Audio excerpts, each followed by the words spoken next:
the future of the F&I office and how to stay profitable. In this session, the speaker will highlight practical strategies through which finance and insurance professionals can give their profit margins a boost and prepare themselves for the changes of tomorrow. Now, please welcome Adam Marburger, President of Ascent Dealer Services, with a round of applause.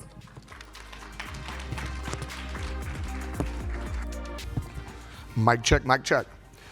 Good afternoon. Hope everybody has their belly full and ready to get some education on the finance office. First, my name's Adam Marberger, and I'm the president and CEO of Ascent Dealer Services. What we do is we provide retail car dealers and RV dealers with the financial products that are sold to the retail consumer when they purchase. We're based out of St. Louis, Missouri, but we're blessed to travel all over the country. We work with some of the largest dealer groups, all the way down to small independents. My motto in the agency is from big to small, we service it all. I'm proud to say that I've committed the last 2 decades of my life to the retail space. So when I talk, I'm typically speaking to really large dealer groups, and I'm speaking to people in the retail grind. So I've kind of modified my talk today. I'm gonna make it a little more educational. I kind of want to explain really what F&I is, how important it is to the dealer's profitability short-term and long-term, and I think we'll have some fun as well. So a little about me. I started this agency 2 years ago. I was working in a high-volume Nissan store near St. Louis, Missouri, and I spent 17 years there, and I put in all of the hours. Anybody that knows anybody in retail, especially in the F&I office, you work like, 170 hours a week maybe. A lot of times you gotta beg to be a father because you're never home.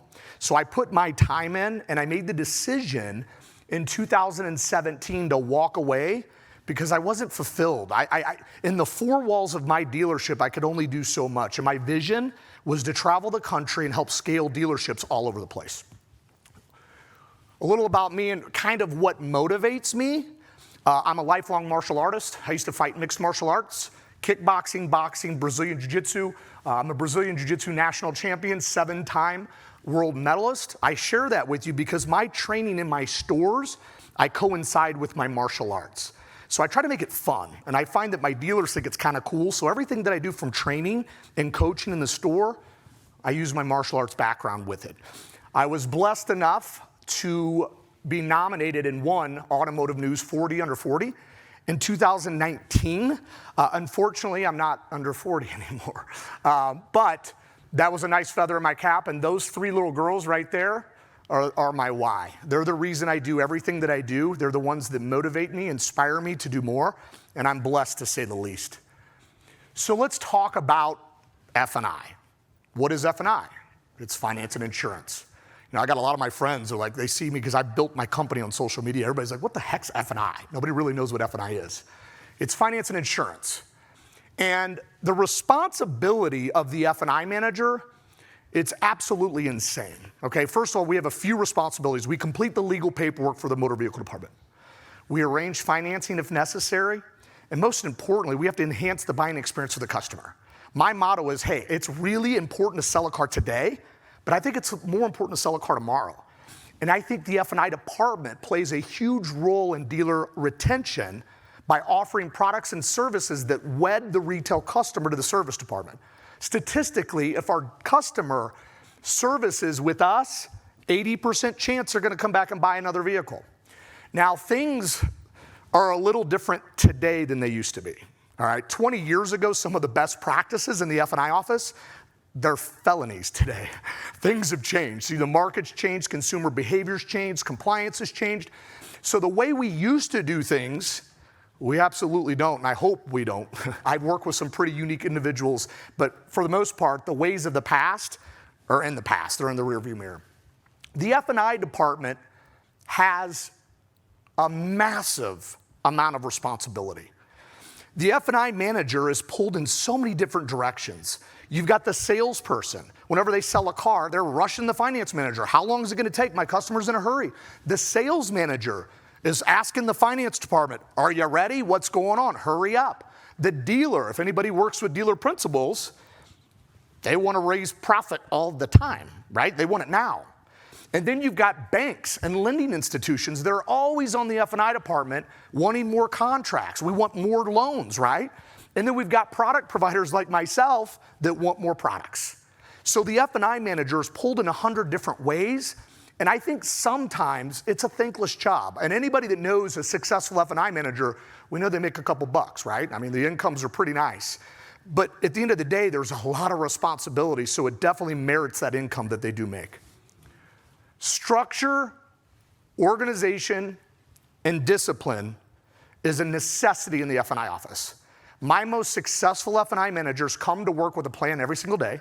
They've got their contracts in transit in order. They're structured and they're ready to get to work before the bell rings.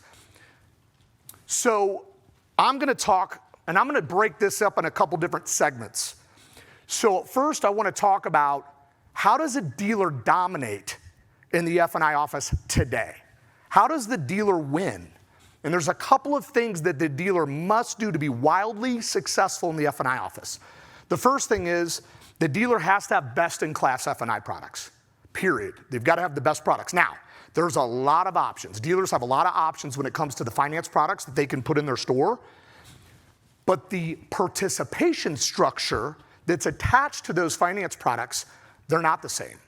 Dealers have a lot of options, and I don't know if you all have heard of reinsurance, retro insurance, and there's this new sexy little four-letter word called the DOWC, the Dealer-Owned Warranty Company. Dealers have the ability now to transfer the risk from the insurance company over to themselves to keep all the underwriting profit, all the investment income, and it's a completely transparent structure. Now, I'm not going to sit and dive into this today, but what I will say is for a dealer to win today is you got to have the right products and they have to be attached to the appropriate participation structure because that's how the dealer builds wealth in the most tax-friendly environment. Define processes with layers of accountability. When I get a call from a dealer, they want me in their store because they're lacking process and they're typically lacking accountability because if you don't have process, chances are there's nobody holding that process accountable. And talking about process is not the sexiest thing to talk about. Like when I start a meeting with a big dealer group and I start talking about process, I mean, you should see eyes glaze over. What am I doing? I don't want to be here, right? But it's absolutely necessary that we have defined processes that are written and understood, and most importantly, somebody within the four walls of the dealership must be holding those processes accountable. This is an area that I see the biggest lack in the industry. When I go into a store and a store's struggling, it's because there's no process and there's no accountability. Professional coaching and mentoring, and I'm not going to plug my company, but that's why we're successful. We coach. We're professional coaches. I own a Brazilian Jiu-Jitsu academy near St. Louis. I coach I'm in the car dealership during the day, and I'm a crime fighter at night, right? So I teach Brazilian Jiu-Jitsu at night, but that's why I get out of bed. It's because I love to coach. And one thing that I see dealers lacking is investing in coaching and mentoring within every department of the dealership. It's not just the F&I department that needs training. It's not just the service department that needs training. Sales managers need training. General managers need training. We all need consistent coaching and training. I think we would all agree if we want to get to the next level, we got to find others that are already gotten to the next level and do what they're doing, right? So that's what it takes to be really successful in the F&I office. When I see a store that's running high PVR and their contracts in transit are clean, meaning they don't owe, the money's paid, the dealer's got their money, it's these things right here. Now, here is how an F&I manager or a dealership can really change the game. Everything we do has a servant-leading approach. So the Adam Marburger at age 20, I was a little selfish. I didn't want to go out of my way to help people. I wanted deals to be brought into me. I didn't want to get out of my office.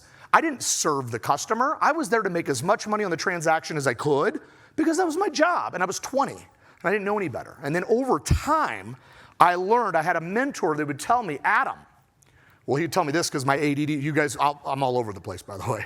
So he would tell me, Adam, slow down so you can speed up, but most importantly, be more urgent to serve than you are to sell.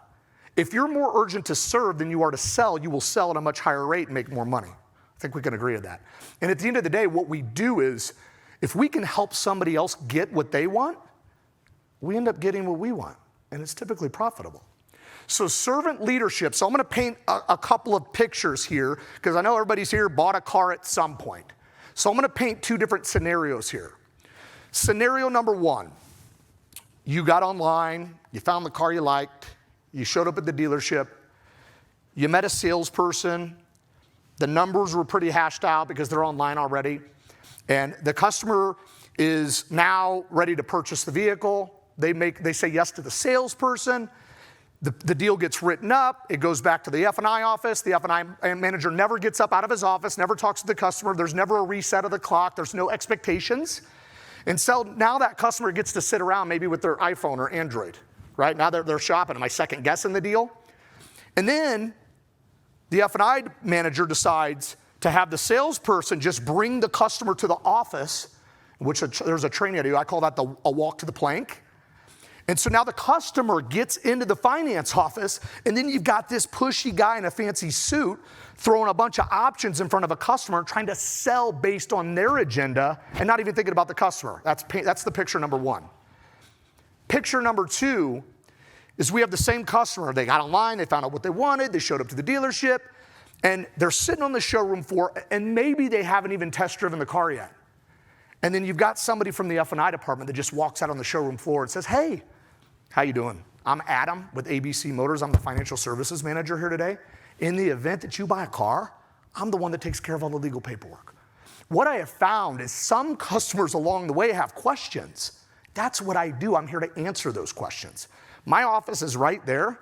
I have an open door policy. Again, thank you for giving us the opportunity to serve. And then I leave, or that finance manager leaves. So now, fast forward a little bit, customer buys the car. Now the paperwork's getting drawn up, and now the F&I department comes back out again. Hey, Mr. and Mrs. Jones, happy to see you again. Hey, do you mind if I have a seat with y'all real quick? Congratulate them on their purchase, thank them on the business, give them a time expectation. Mr. and Mrs. Customer, the hard part's over. You found the dealership, you found the car. Now we just got to figure out how to pay for it, and that's what I do. And it's going to take me 15 to 20 minutes to prepare the paperwork, and I'll come out personally to get you when I'm ready. Can I get you something to drink while you wait? So I walk away. What picture you think is more profitable? It's the second one. But unfortunately, the first one still happens all the time. And whenever you get a customer that comes into the finance office, they've already got their guard up. At some level, some of us are predisposed to say no to products and services based on past experiences. A lot of us are products of our parents. If your dad said never to buy one, or your mom, don't ever buy that stuff, and their dad said never buy that stuff, you're already predisposed to tell whoever it is that's trying to sell you something, I don't want any of that stuff. How do you overcome those objections? Well, I'll tell you, the picture number one, it's really, really difficult, but the picture number two, if you have acts of service and you find out what they're trying to accomplish, you understand their personality type. You offer them products and services based on who they are and what they're trying to accomplish, and that's how you're wildly successful in selling products. I wanted to share that because that is the thing that I see a lot is the F&I department does not get involved early enough in the transaction to help facilitate deals. So what I do in my stores is I train my F&I people to get involved early, help the salesperson close the deal, get into the back office, offer to serve. Is there anything with our paperwork, Mr. and Mrs. Office Managers, that we can do a little bit better for you?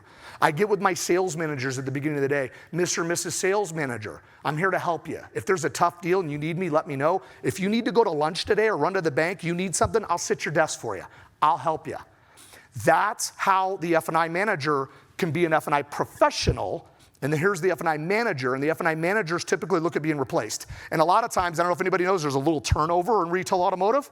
Well, that F&I manager jumps from job to job to job because he's not a professional. And we instill professionalism in our stores, and really the customer demands it. I think we can agree consumer behavior is a lot different. Things are different. Customers want things done now. They want transparency. They want to click a button. They don't want to be BS'd, period. And so what we do in our stores is we train our F&I managers to be servant leaders. And that's why we're successful.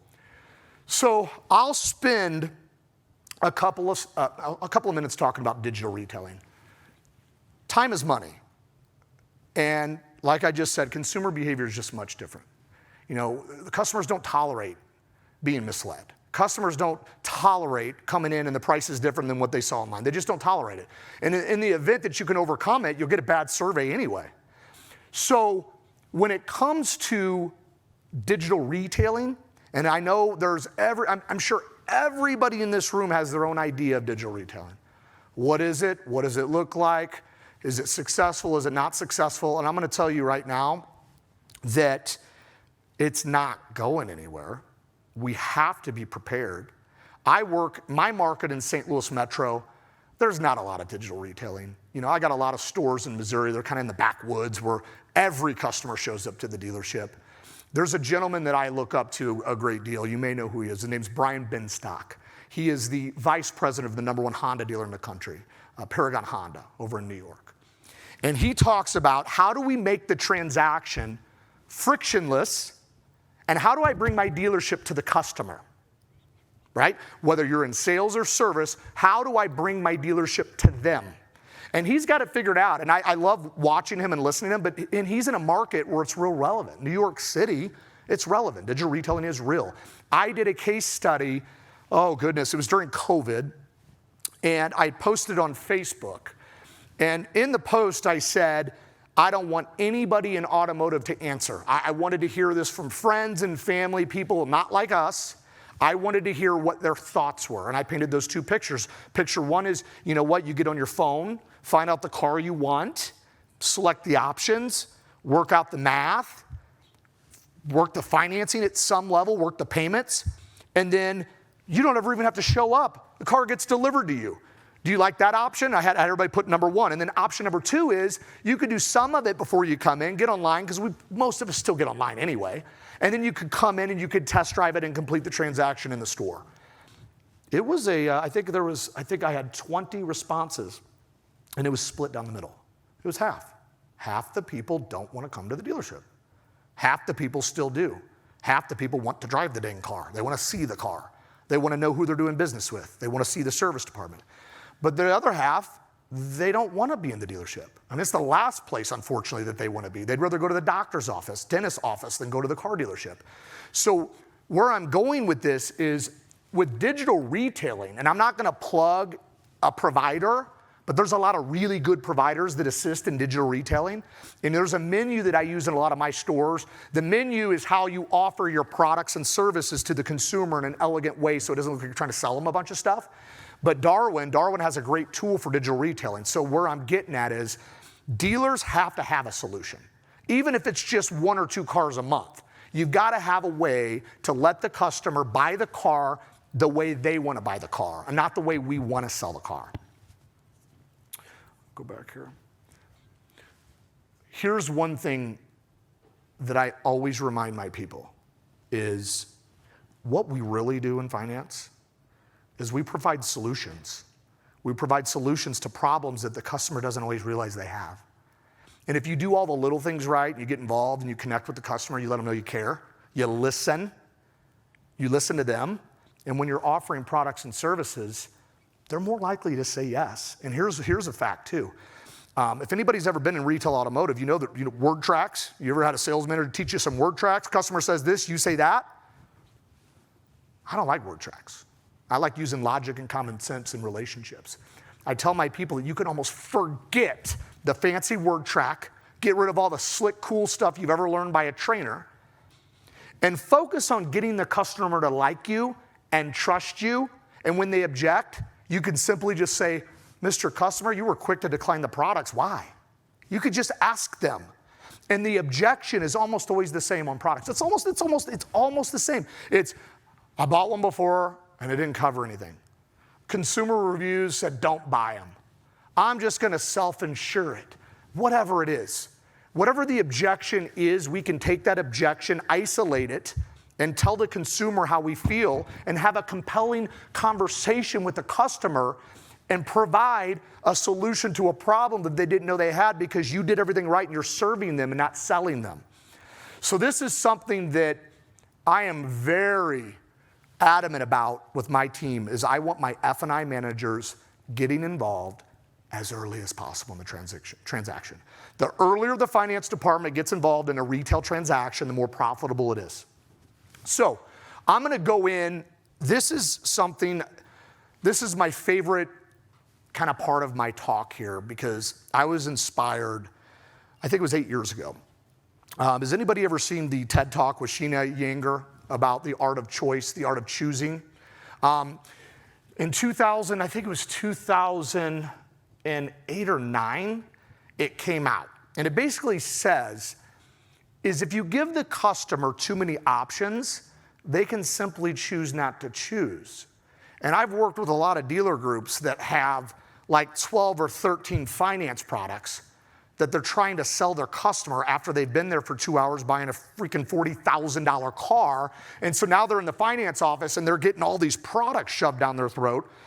It makes the hair on these customers stand up on the back of their neck, right? It's just too much.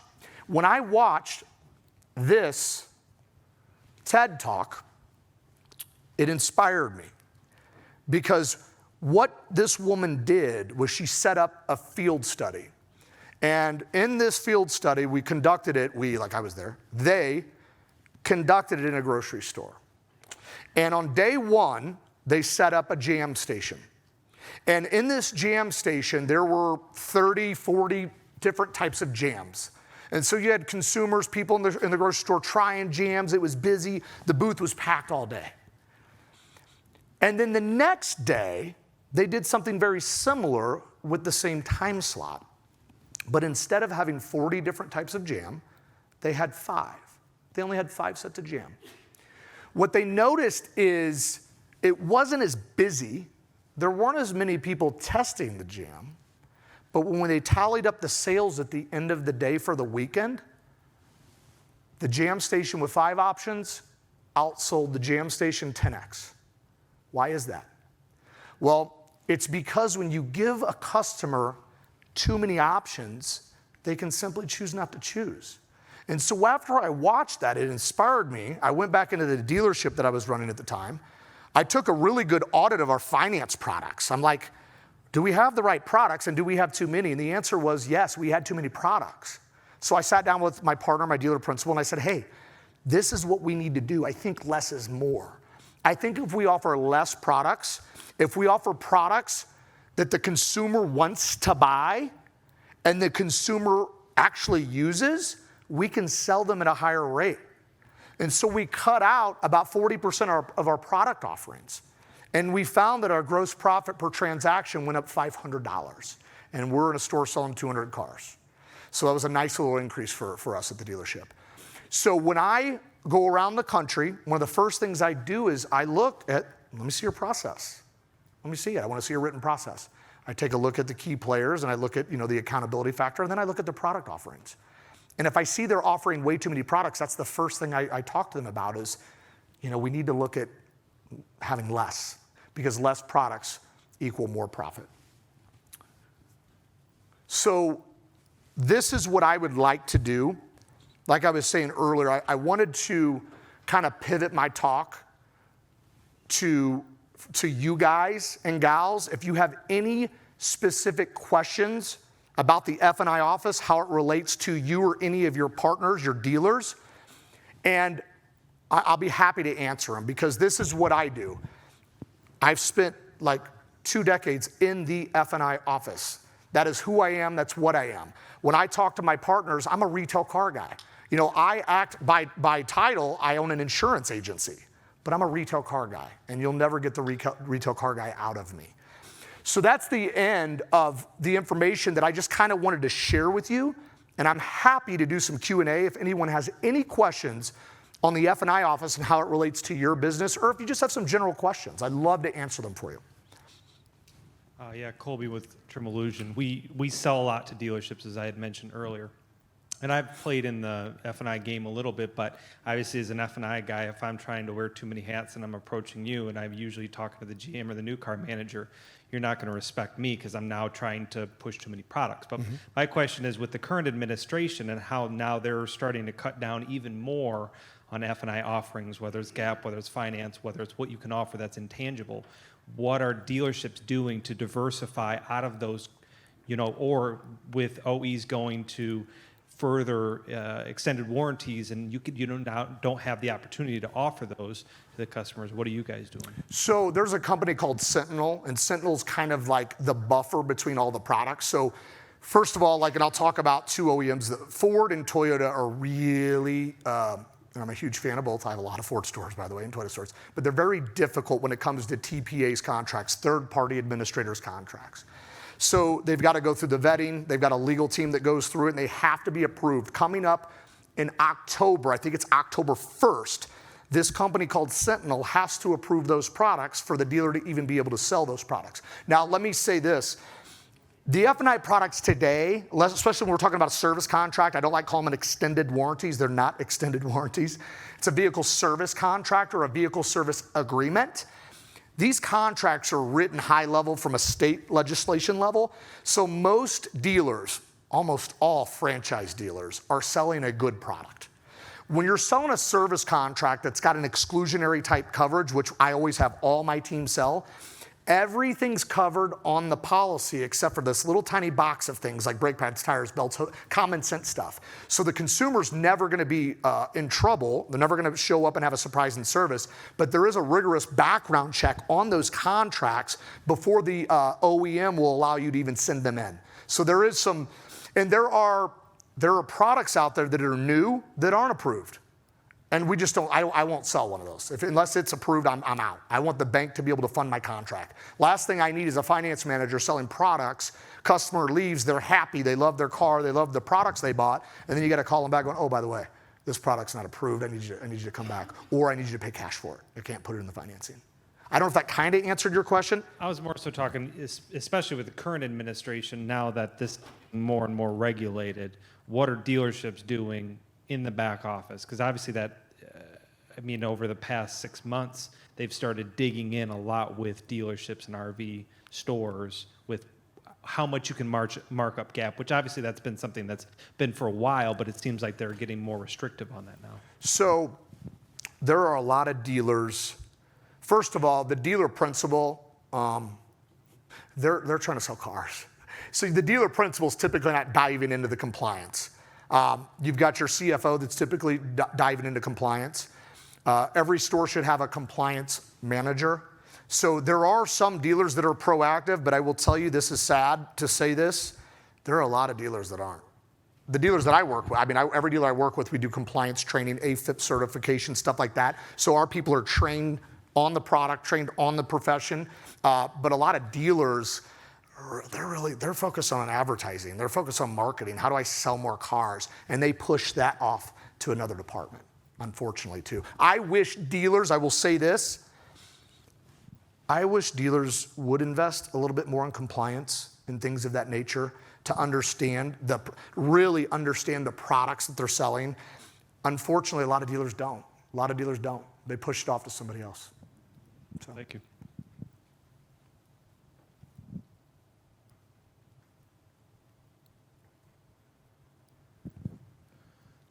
I'm curious if you see any opportunities to add level 2 charging installation services and the actual hardware into the deals as a new revenue stream, because it's something that's required with the vehicle. Elaborate a little bit more on the charging. Sure. So let's say I go into a Volkswagen dealership and I want a level 2 charger for my house. So I actually went to a dealership and I would just ask them about that. And they said, well, okay, go find an electrical contractor. Go find somebody to install it. We don't have hardware right now. Go on wherever and just buy your own. Where these seem like they could be things that are sold by the dealership to capture additional revenue at the time of purchase with the vehicle. I'm curious if you see that rolling into the deal. Yeah, let me ask you this, what kind of money are we talking about for something like that? What's the kind of roundabout cost for something like that? A level 2 charger that has scheduling capability is probably $1,000, $1,200, Yeah. and maybe double that to install it.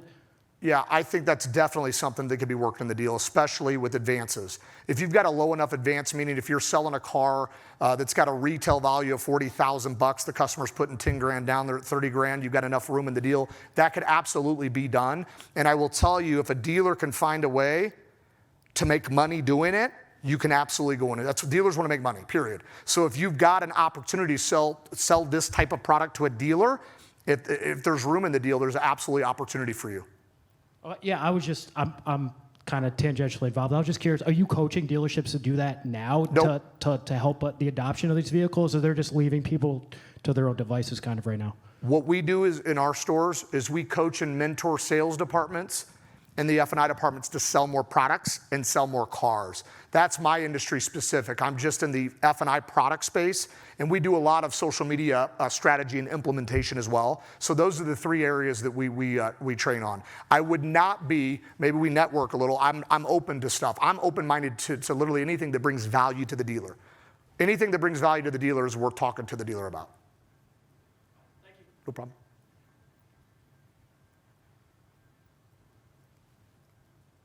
Anybody else? I don't have a microphone, but I can be pretty loud. So Julie Davenport with the Title Girl. We Okay. work a lot with what we call the tail to the sale, the finish out, type of tag, title, transfer, and we work with F&I. Are you coaching them on how to deliver better paperwork to the back office to finish that out? I wish I could say yes. Because F&I managers need a little bit more help. A lot of these guys and gals need more practice on their dang paperwork, right? It's typically the comptroller, the office manager in charge of that. And when I'm in a store, my dealers, they want me coaching the F&I managers how to sell. I'm specifically sales training. Now, every now and then, I'll get an email from a dealer where maybe our contracts in transit are jacked up. We got a lot of title issues. I see there are a lot of title issues in car dealerships.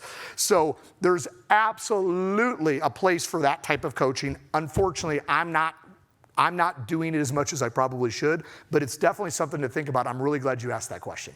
That's what we do. Yeah, we need to connect. Yeah. Absolutely. Yeah. Wrap it up. All right, who wants to learn some jiu-jitsu? Anybody want to learn some kickboxing before we start? All right, that's the end of it. Does anybody have anything else for me? I appreciate you. Thank you. Thank you very much. Appreciate you.